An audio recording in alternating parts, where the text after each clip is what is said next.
How to trim and cut videos with YouTube Studio Editor. Hello everyone, this is Lisa from Create, Login and Delete. Now let's get started. Launch your YouTube Studio. Here we go. After you launch your YouTube Studio, you will land to the channel dashboard page. Now at the left corner, you're going to find different options. Click on this one option, channel content. Now click on the video that you want to edit.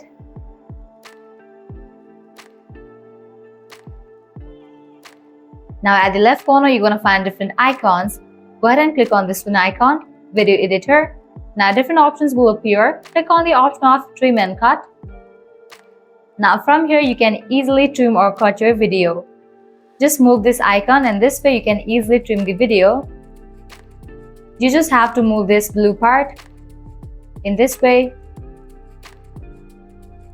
Once we're done with editing your video, you can click on the option of save.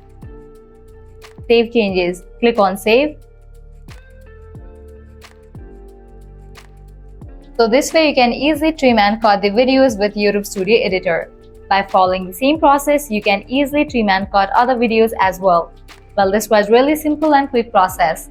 At the end, if you guys find this video helpful, smash that like button, share and subscribe to our channel. Thank you.